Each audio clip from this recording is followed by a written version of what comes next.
अस्सलाम वालेकुम students. Last video में हमने class 10th new course chapter 5 complete किया था। आज हम चैप्टर 6 की तरफ चलते हैं और चैप्टर 6 है वेक्टर्स इन प्लेन। हम सबसे पहले इसका थ्योरेटिकल पोर्शन एक बार देखते हैं। ठीक है, रेक्टेंगुलर कोऑर्डिनेट प्लेन। ठीक है, ये कोऑर्डिनेट प्लेन होता है। अब हम देखते हैं कैसे ये बनता, कैसे है ये प्लेन ना। A rectangular coordinate plane is formed by the intersection of a horizontal number line। horizontal line होती है ये वाली, ठीक है। और नंबर लाइन हम बचपन से जो है वो देखते आ रहे हैं कि मिड में ज़ीरो होता है और उसकी जो है राइट साइड पे 1 2 3 4 5 और लेफ़्ट साइड पे -1 2 3 और ये चलता जाता है। ठीक है, इसीलिए ये एरोज़ लगे होते हैं। इन एरोज़ का मतलब होता है कि ये चलता जा रहा है। ठीक है, हॉरिजेंटल लाइन, ये जो लाइन होती है इसे एक्सिस ऑफ एक्स भी कहते हैं। ठीक है, या एक्स एक्सिस भी सिंपली कहते हैं। ठीक है, और दूसरी, क्योंकि इंटरसेक्शन तो दो चीज़ों के दरमियान होता है, तो एक हॉरिजेंटल लाइन है और एक हमारे पास वर्टिकल लाइन होती है। ठीक है, vertical number line. Vertical number line में भी जो यहाँ पे देखें +1 +2 +3 +4 +5 और नीचे वाली तरफ जो है वो हमारे पास -1 -2 -3 सोन चलता जा रहा है। ठीक है, इस वाली लाइन को जो है हम एक्सिस ऑफ वाई कहते हैं या वाई एक्सिस कहते हैं। तो जो रेक्टेंगुलर कोऑर्डिनेट प्लेन है ये दो नंबर लाइंस के इंटरसेक्शन पर बेस्ड है, एक हॉरिजेंटल नंबर लाइन और एक वर्टिकल नंबर लाइन। ठीक है, हॉरिजेंटल नंबर लाइन को हम एक्स एक्सिस कहते हैं और जो वर्टिकल नंबर लाइन है उसे हम वाई एक्सिस कहते हैं। अब ये दोनों लाइन इंटरसेक्ट कर रही हैं, हमने भी कहा ना कि इंटरसेक्शन है दोनों का। तो इंटरसेक्ट जिस पॉइंट पे ये करती हैं वो पॉइंट होता है हमारे पास ओरिजिन। ठीक है, यहाँ पे हमारे पास एक्स कोऑर्डिनेट भी ज़ीरो होता है और वाई कोऑर्डिनेट भी ज़ीरो होता है। ठीक है, अब नेक्स्ट यहाँ पे उन्होंने कहा the axis meet at a point called the origin. जिस तरह मैंने आपको भी बताया कि जो हॉरिजेंटल लाइन और वर्टिकल लाइन है ये जिस पॉइंट पर मीट करती हैं इसे कहते हैं ओरिजिन। ठीक है, और यहाँ पे एक्स भी ज़ीरो है और वाई भी ज़ीरो होता है। And divide the coordinate plane in 4 quadrant. और इस तरह जब ये इंटरसेक्ट करती हैं वाई एक्सिस और एक्स एक्सिस, तो ये जो हमारा कोऑर्डिनेट प्लेन है इसे 4 हिस्सों में डिवाइड करती हैं, 4 क्वाड्रेंट्स में डिवाइड करती हैं। Quadrant 1, quadrant 2, quadrant 3 and quadrant 4। ठीक है, अब जो पॉइंट्स होते हैं ना जो हमने यहाँ पे लोकेट करने होते हैं वो हमेशा ऑर्डर्ड पेयर की फॉर्म में होते हैं। आप जिस तरह यहाँ पे एक पी पॉइंट गिवन है, ये आप देखेंगे -2 और 1, ये ऑर्डर्ड पेयर है। ठीक है, ऑर्डर्ड पेयर में ये जो फर्स्ट वाला नंबर होता है -2, ये हमारे पास एक्स कोऑर्डिनेट होता है और ये जो 1 है ये हमारे पास वाई कोऑर्डिनेट होता है। ठीक है, इसी तरह अगर लेट्स सपोज -3 और 3 है, तो ये जो -3 है ये हमारे पास एक्स कोऑर्डिनेट होगा और ये जो 3 है ये हमारे पास वाई कोऑर्डिनेट होगा। तो यही चीज़ यहाँ पे भी लिखी है कि ऑर्डर्ड पेयर में जो फर्स्ट एलिमेंट होता है या जो फर्स्ट नंबर होता है वो एक्स कोऑर्डिनेट होता है और जो सेकंड एलिमेंट होता है वो वाई कोऑर्डिनेट होता है।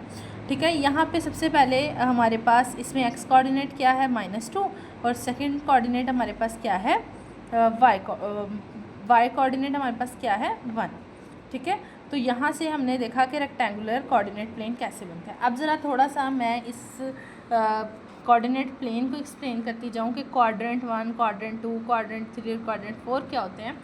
क्वाड्रेंट 1 जो है इसमें हमारे पास अगर आप देखें तो क्वाड्रेंट 1 इतना हिस्सा बनता है। ठीक है, इतना हिस्सा अगर आप इसमें देखें तो एक्स वाले नंबर्स भी सारे पॉजिटिव हैं और वाई वाले भी पॉजिटिव हैं। तो ऐसे ऑर्डर्ड पेयर जिसमें एक्स कोऑर्डिनेट और वाई कोऑर्डिनेट, जैसा कि 2 और 1 अगर मैं एक ऑर्डर्ड पेयर लेती हूँ तो इसमें एक्स कोऑर्डिनेट भी पॉजिटिव है और वाई कोऑर्डिनेट भी हमारे पास पॉजिटिव है।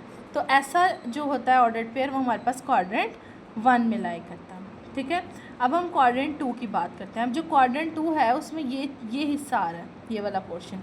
तो बाकी अगर आप देखें तो हमारे पास यहाँ पे जो वाई एक्सिस है ये तो पॉजिटिव है, लेकिन ये जो एक्स एक्सिस है ये हमारे पास नेगेटिव वैल्यूज़ ऑफ एक्स हैं। ठीक है, 0 -1 -2।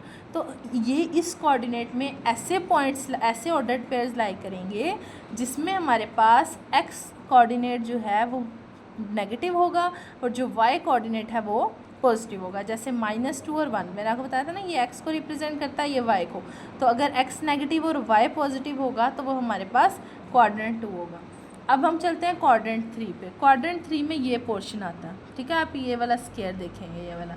अब यहाँ पे देखें कि एक्स वाली वैल्यूज़ भी नेगेटिव है वाई वाली वैल्यूज़ भी नेगेटिव हैं। तो ऐसे ऑर्डर्ड पेयर जिसमें एक्स भी नेगेटिव हो, वाई भी नेगेटिव हो, वो क्वाड्रेंट 3 में लाई करता है, जैसा कि -4 एंड -2। ठीक है, अब इसमें देखें -4 ये भी नेगेटिव है और ये जो -2 है ये भी नेगेटिव है, तो ये किस में लाई करेगा? क्वाड्रेंट 3 में।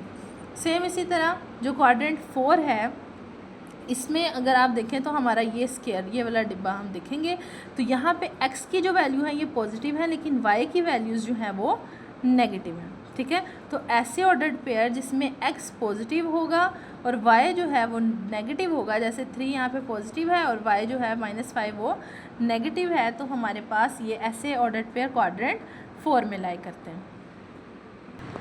ओके, अगर हम 6.1 एक्सरसाइज पे मूव करते हैं, तो जिस तरह मैंने अभी आपको क्वाड्रेंट 1, क्वाड्रेंट 2, क्वाड्रेंट 3 और क्वाड्रेंट 4 के बारे में बताया, मैंने यहाँ पे ये ज़रा चीज़ एक्सप्लेन करके लिखी है कि ये एक ऐसा क्वाड्रेंट होगा, क्वाड्रेंट 1 जिसमें एक्स भी पॉजिटिव, वाई भी पॉजिटिव, सेकेंड वाले में फर्स्ट जो है एक्स नेगेटिव होगा, वाई पॉजिटिव होगा, इसमें दोनों नेगेटिव होंगे, इसमें एक्स पॉजिटिव होगा और वाई नेगेटिव होगा। ठीक है, अब हमारे पास एक्सरसाइज 6.1 का क्वेश्चन नंबर 1 है, name the quadrant in which each point lies. ठीक है, कि ये हमें कुछ पॉइंट्स गिवन है और हमने ये चेक करना है कि ये किस क्वाड्रेंट में लाई करते हैं।